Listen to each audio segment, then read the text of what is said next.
If you have an idea that you genuinely think is good, don't let some idiot talk you out of it.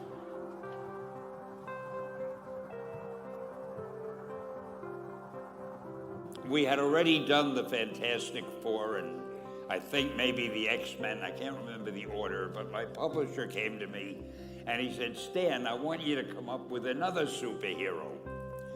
So I said, okay, and I went home, and when my publisher said do something, I'd better do it because I wanted to keep my job. I thought, what can I come up with now? And the most important thing in a superhero at first is the superpower. Once you get that, everything else comes along. So I thought, what power will I give a new guy? And I saw a fly crawling on the wall. And I said, hey, if I could get a superhero that could stick to walls and crawl on them, I thought that was good. Now I needed a name.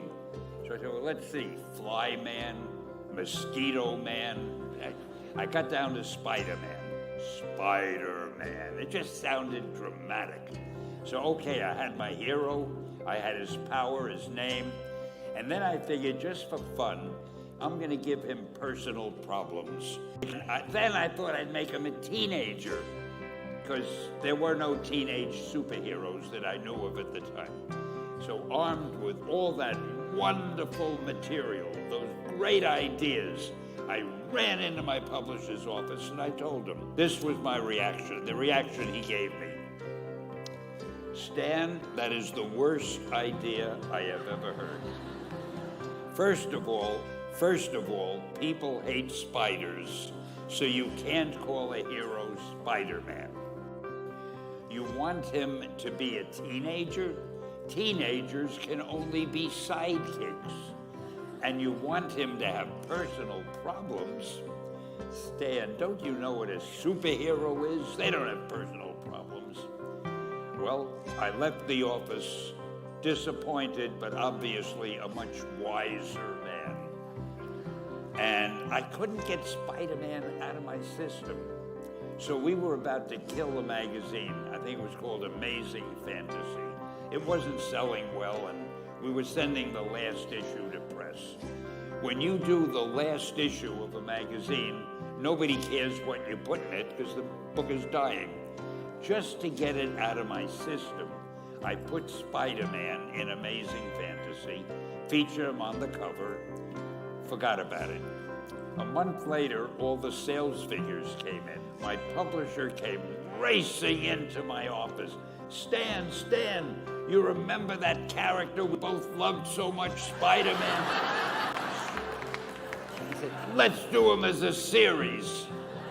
Now, why am I telling you this? If you have an idea that you genuinely think is good, don't let some idiot talk you out of it.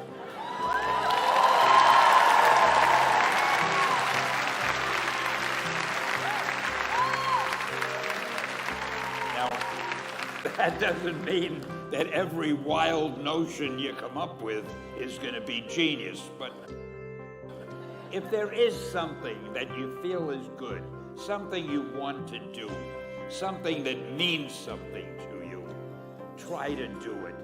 Because I think you can only do your best work if you're doing what you want to do, and if you're doing it the way you think it should be done, and if you can take pride in it after you've done it, no matter what it is.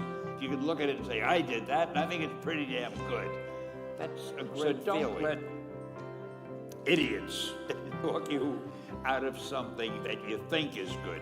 By the same token, that doesn't mean every single thing you think is good is going to win a prize. Got to have a little judgment there. I've had other things that I thought were good that didn't work, but I'll save that for the next award you give me. I'll need something to tell you.